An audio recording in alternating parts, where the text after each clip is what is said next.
बार फिर से हाजिर हो चुका हूं आपके लिए बहुत ही इंटरेस्टिंग टॉपिक लेकर। सबसे पहले आज की क्लास के टॉपिक को टारगेट करें स्टूडेंट। आज की क्लास का टॉपिक होगा प्रकाश विद्युत प्रभाव, फोटो इलेक्ट्रिक इफेक्ट।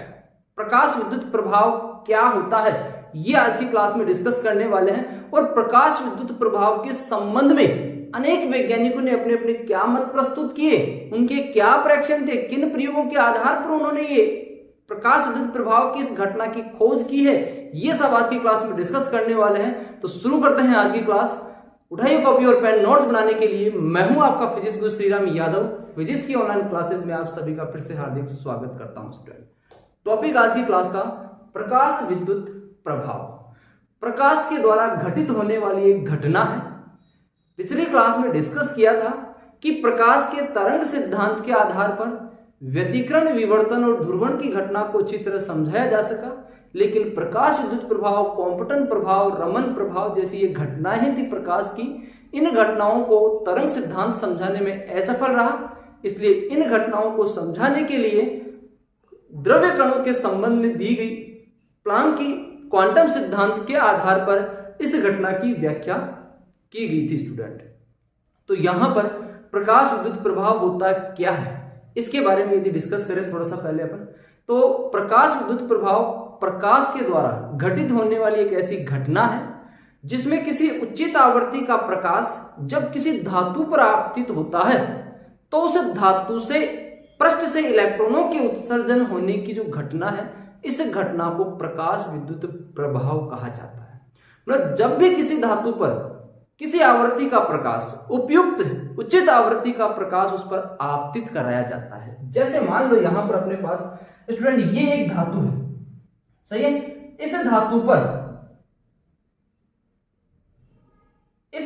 पर एक उचित आवृत्ति का प्रकाश आपतित कराया जा रहा है।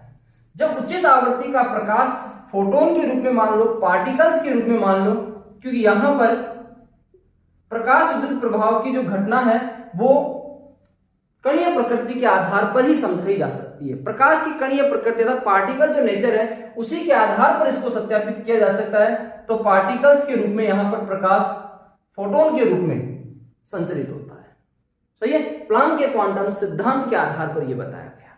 तो यहां पर जब प्रकाश फोटोन किसी धातु पृष्ठ पर आपतित होता है तो ये जो प्रकाश फोटोन है स्टूडेंट, ये अपनी ऊर्जा, क्योंकि यहां पर इस प्रकाश फोटोन की जो ऊर्जा है E, वो अनुक्रमानुपाती होती है उस प्रकाश की आवृत्ति न्यू के, और E बराबर h न्यू। प्रकाश फोटोन की जो ऊर्जा है वो ये प्रकाश फोटोन की ऊर्जा जो E ऊर्जा है, ये ऊर्जा कहां होगी, ये इस धातु को स्थानांतरित हो जाएगी। जैसे ही ये प्रकाश इस धातु पर आपतित होगा, इस धातु को ये ऊर्जा स्थानांतरित हो जाएगी। धातु को जब ये ऊर्जा स्थानांतरित होगी तो धातु में उपस्थित जो मुक्त इलेक्ट्रॉन है, ये इलेक्ट्रॉन कौन सा है, मुक्त इलेक्ट्रॉन। धातु में उपस्थित जो मुक्त इलेक्ट्रॉन है वो मुक्त इलेक्ट्रॉन इस ऊर्जा का अवशोषण कर लेता है। जब ये इलेक्ट्रॉन इस ऊर्जा का अवशोषण कर लेता है, इस इलेक्ट्रॉन को इसके कार्य फलन के बराबर अर्थात फाई नॉट के बराबर जब ऊर्जा प्राप्त हो जाती है, तो ये जो इलेक्ट्रॉन है, ये इलेक्ट्रॉन इस धातु पृष्ठ से उत्सर्जित हो जाता है। ये इलेक्ट्रॉन इस धातु पृष्ठ से बाहर निकल जाता है। तो इस प्रकार प्रकाश के द्वारा धातु से इलेक्ट्रॉनों के उत्सर्जन की जो घटना है, इस घटना को प्रकाश विद्युत प्रभाव कहा जाता है स्टूडेंट। क्या है इसकी डेफिनेशन, देखो यहां पर डेफिनेशन नोट करो स्टूडेंट। क्या है, जब किसी धातु पृष्ठ पर उचित आवृत्ति का प्रकाश आपतित कराया जाता है तो धातु से इलेक्ट्रॉनों के उत्सर्जन की घटना, धातु से इलेक्ट्रॉनों के उत्सर्जन की घटना को प्रकाश विद्युत प्रभाव, फोटो इलेक्ट्रिक इफेक्ट कहा जाता है। प्रकाश विद्युत प्रभाव की जो घटना है, ये घटना क्या थी कि धातु पर प्रकाश का आपतन हो रहा है। धातु पर प्रकाश के आपतन से धातु से इलेक्ट्रॉनों के उत्सर्जन की घटना को प्रकाश विद्युत प्रभाव कहा जाता है। सटीक डेफिनेशन नोट करो स्टूडेंट। डेफिनेशन क्या है, जब किसी धातु पर उचित आवृत्ति का प्रकाश आपतित कराया जाता है तो धातु पृष्ठ से इलेक्ट्रॉनों के उत्सर्जन की घटना को प्रकाश विद्युत प्रभाव कहते हैं। ये घटना सही है। और इस घटना में उत्सर्जित होने वाले जो इलेक्ट्रॉन है, उत्सर्जित होने वाले इन इलेक्ट्रॉनों को क्या कहा गया है, धातु पृष्ठ से उत्सर्जित इलेक्ट्रॉनों को प्रकाश इलेक्ट्रॉन कहा जाता है। धातु पृष्ठ से उत्सर्जित इलेक्ट्रॉनों को क्या कहा जा रहा है, प्रकाश इलेक्ट्रॉन कहा जा रहा है। ये प्रकाश इलेक्ट्रॉन है। प्रकाश के आपतन से धातु से जो इलेक्ट्रॉन मुक्त इलेक्ट्रॉन ऊर्जा पाकर उत्सर्जित हो रहे हैं, उन इलेक्ट्रॉनों को प्रकाश इलेक्ट्रॉन कहते हैं। सही है, प्रकाश इलेक्ट्रॉन इन्हें फोटो इलेक्ट्रॉन इन्हें कहा जा सकता है। इसी कारण प्रारंभ में इलेक्ट्रॉन को फोटो इलेक्ट्रॉन ही नाम दिया गया था। सही स्टूडेंट। अब यहां पर ये इलेक्ट्रॉन लगातार प्रकाश धातु पर आपतित हो रहा है। धातु पर लगातार प्रकाश का आपतन होता है, धातु से लगातार इलेक्ट्रॉन प्रकाश इलेक्ट्रॉन उत्सर्जित हो रहे हैं। इन प्रकाश इलेक्ट्रॉनों को एकत्रित कर लो। लगातार उत्सर्जित होने वाले जो इलेक्ट्रॉन है, इन इलेक्ट्रॉनों को एकत्रित कर लो और एकत्रित करके यदि किसी विद्युत परिपथ में प्रवाहित कर दिया जाए। देखो क्या है यहां पर, यदि उत्सर्जित इलेक्ट्रॉनों को, ध्यान से देखो, यदि उत्सर्जित इलेक्ट्रॉनों को विद्युत परिपथ में प्रवाहित करें तो परिपथ में मिलने वाली, परिपथ में बहने वाली धारा को फोटो करंट कहा जाता है। प्रकाश धारा, प्रकाश विद्युत धारा उसे कहा जा सकता है। ठीक है, तो यहां पर 3 डेफिनेशंस हो गई। प्रकाश विद्युत प्रभाव, जब किसी धातु पृष्ठ पर उचित आवृत्ति का प्रकाश आपतित कराया जाता है तो धातु से इलेक्ट्रॉनों के उत्सर्जन की घटना को प्रकाश विद्युत प्रभाव कहते हैं, और उत्सर्जित इलेक्ट्रॉनों को प्रकाश इलेक्ट्रॉन कहते हैं। और प्रकाश इलेक्ट्रॉनों को एकत्रित करके किसी विद्युत परिपथ में प्रवाहित कर दिया जाए तो बहने वाली धारा को प्रकाश विद्युत धारा कहते हैं। सही है, तो ये प्रकाश विद्युत प्रभाव की घटना क्या है। अब प्रकाश विद्युत प्रभाव की जो घटना है स्टूडेंट, वो सभी धातुओं के लिए अलग अलग प्रकार से होती है। कुछ धातुएं कम ऊर्जा के प्रकाश द्वारा भी इलेक्ट्रॉनों का उत्सर्जन करते हैं, कुछ धातुएं अधिक ऊर्जा के द्वारा इलेक्ट्रॉनों का उत्सर्जन करती है। ये चीज कार्यफलन में भी डिस्कस कर चुके हैं स्टूडेंट। प्रत्येक धातु के लिए कार्यफलन निश्चित होता है, लेकिन भिन्न भिन्न धातुओं के लिए कार्यफलन का मान भिन्न भिन्न होता है स्टूडेंट। सही है, कार्यफलन ऊर्जा की मात्रा ही है जो इलेक्ट्रॉन को निकालने के लिए चाहिए धातु से। तो यहां पर जिन धातुओं के लिए कार्यफलन का मान कम होता है वो कम ऊर्जा के द्वारा इलेक्ट्रॉनों का उत्सर्जन करते हैं, जिनके लिए कार्यफलन का मान अधिक होता है वो अधिक ऊर्जा के प्रकाश द्वारा इलेक्ट्रॉनों का उत्सर्जन करते हैं। जैसे देखो यहां पर क्षारीय धातुएं हैं, प्रकृति की जो क्षारीय धातुएं हैं, इन क्षारीय धातुओं पर यदि दृश्य प्रकाश आपतित कराया जाता है, प्रकृति की जितनी भी क्षारीय धातुएं, एग्जाम्पल के तौर पर क्षारीय धातुओं के रूप में एग्जाम्पल के तौर पर ले लो, लिथियम है, सोडियम है, पोटेशियम है, सीजियम है, लिथियम, पोटेशियम, सीजियम, सोडियम, यदि इन धातुओं के ऊपर दृश्य प्रकाश ही आपतित कराया जाता है तो यह प्रकाश विद्युत प्रभाव को प्रदर्शित करती है। कहने का मतलब क्षारीय धातुओं पर दृश्य प्रकाश आपतित कराकर उनसे इलेक्ट्रॉनों के उत्सर्जन को प्राप्त किया जा सकता है। प्रकाश विद्युत प्रभाव की घटना उनसे प्राप्त की जा सकती है केवल दृश्य प्रकाश द्वारा। दृश्य प्रकाश इन क्षारीय धातुओं पर आपतित होता है तो इन क्षारीय धातुओं से इलेक्ट्रॉनों का उत्सर्जन होने लग जाता है। मतलब प्रकाश विद्युत प्रभाव की घटना दृश्य प्रकाश से प्राप्त हो जाती है। लेकिन कुछ धातुएं जैसे अन्य धातुओं में जिंक है, कैडमियम है, मैग्नीशियम है, प्लेटिनम है, ये जो प्रकृति की कुछ धातुएं हैं, इन धातुओं पर यदि दृश्य प्रकाश आपतित कराते तो इलेक्ट्रॉनों का उत्सर्जन नहीं करती है। लेकिन यदि इनके ऊपर पराबैंगनी प्रकाश आपतित कराया जाता है, पराबैंगनी किरणें आपतित कराई जाती है, तो पराबैंगनी किरणों के द्वारा ये धातुएं इलेक्ट्रॉनों का उत्सर्जन करती है, अर्थात प्रकाश विद्युत प्रभाव की घटना को प्रदर्शित करने लगती है। तो प्रकृति की कुछ धातुएं साधारण प्रकाश, दृश्य प्रकाश से भी प्रकाश विद्युत प्रभाव उत्पन्न करती है, लेकिन कुछ धातुएं जैसे जिंक है, कैडमियम है, मैग्नीशियम है, ये पराबैंगनी किरणों के द्वारा प्रकाश विद्युत प्रभाव की घटना को प्रदर्शित करती है। सही है, तो यहां पर छोटा सा टॉपिक, प्रकाश विद्युत प्रभाव क्या होता है। डेफिनेशन डायग्राम के आधार पर समझ रहे हैं कि प्रकाश जब धातु पर आपतित होता है तो धातु के मुक्त इलेक्ट्रॉन कार्यफलन के बराबर उस प्रकाश से ऊर्जा ग्रहण करके धातु से उत्सर्जित हो जाते हैं। इस घटना को प्रकाश विद्युत प्रभाव कहते हैं। उत्सर्जित इलेक्ट्रॉनों को प्रकाश इलेक्ट्रॉन कहते हैं और इलेक्ट्रॉन के द्वारा प्रवाहित होने वाली धारा को प्रकाश विद्युत धारा कहते हैं। सही है, तो यहां पर इसकी डेफिनेशन क्लियर हुई। अब प्रकाश विद्युत प्रभाव की घटना की खोज कैसे हुई, इस घटना की खोज के संबंध में अलग अलग वैज्ञानिकों ने अलग अलग मत प्रस्तुत किए, अलग अलग प्रेक्षण प्रस्तुत किए, जिनमें प्रमुख हर्ट्ज, होल्वॉक्स और लिनार्ड हैं, जिन्होंने अपने अपने प्रेक्षण प्रस्तुत किए हैं। स्टूडेंट क्लियर है यहां तक?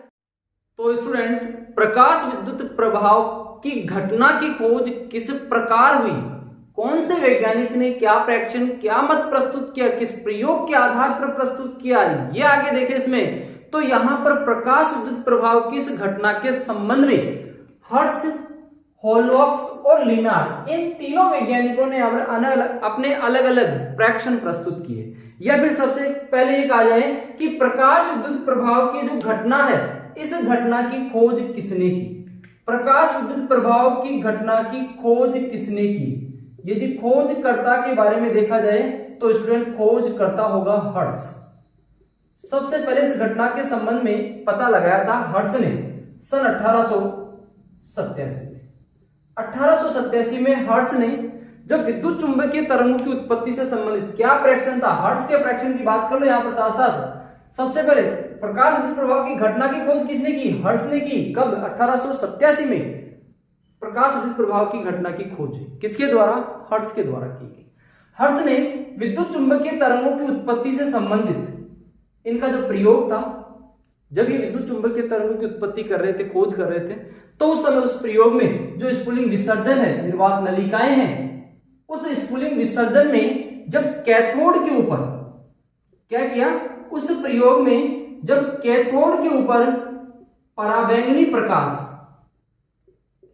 पराबैंगनी किरणें आपतित कराई गई, पराबैंगनी किरणें आपतित कराई गई, तो क्या हुआ स्टूडेंट? पराबैंगनी किरणें आपतित कराई गई तो विद्युत विसर्जन आसानी से होने लगा। उस समय उन नलिकाओं में विद्युत विसर्जन तेजी से हो। सही है? यहां पर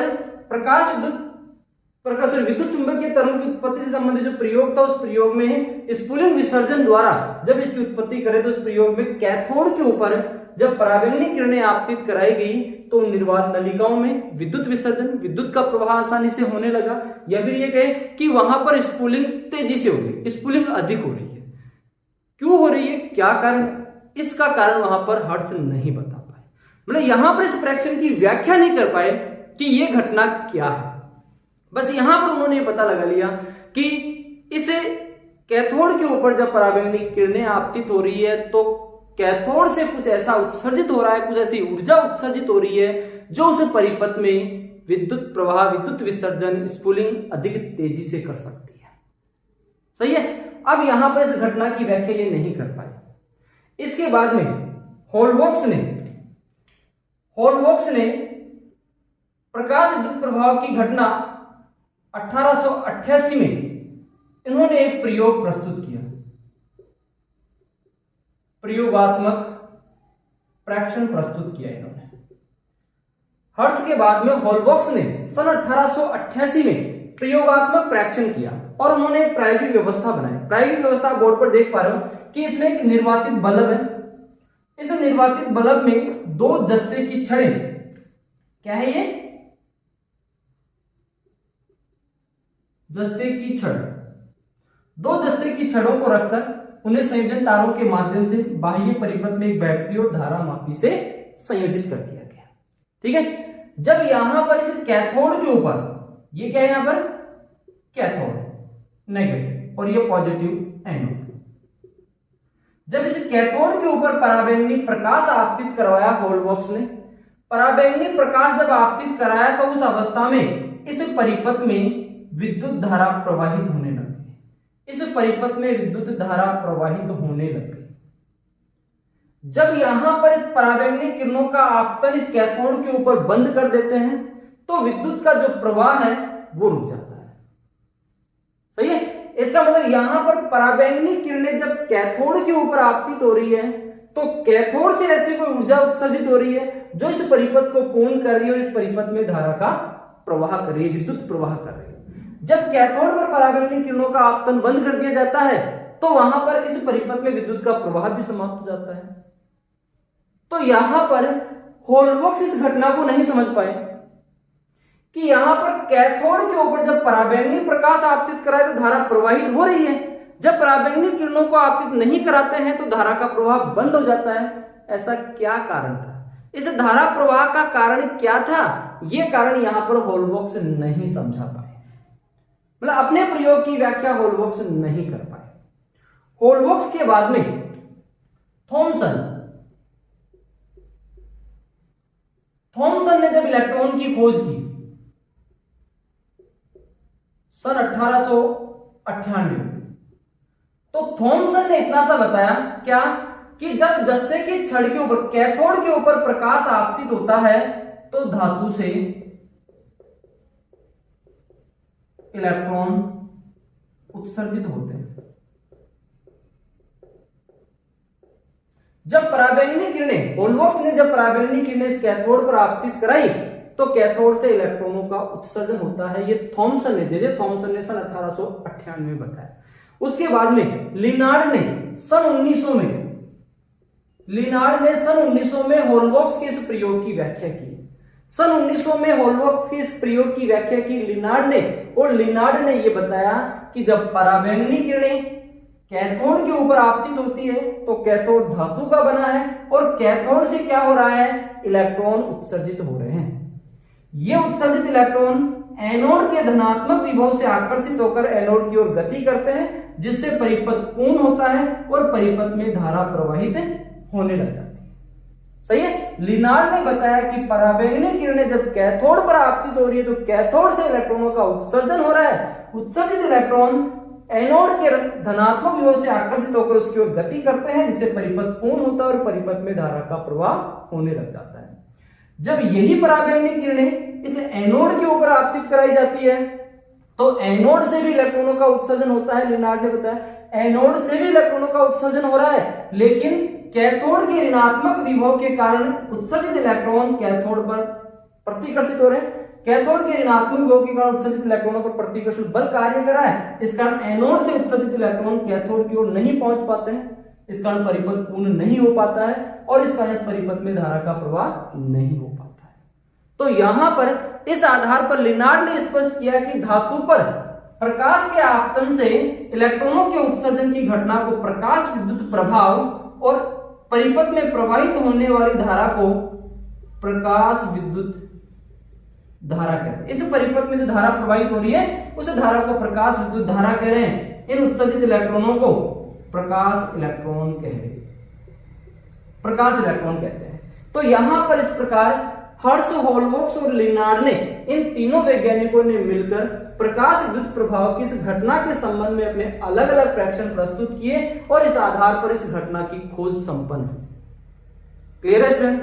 तो यहां पर आज की क्लास का टॉपिक था स्टूडेंट अपना क्या, प्रकाश विद्युत प्रभाव क्या होता है, प्रकाश विद्युत प्रभाव की घटना की खोज कैसे हुई, इस घटना के संबंध में हर्श, होल्बॉक्स और लिनार्ड ने क्या प्रेक्षण प्रस्तुत किए, ये आज की क्लास में डिस्कस किया है। आशा करता हूं स्टूडेंट आपको समझ में आया होगा।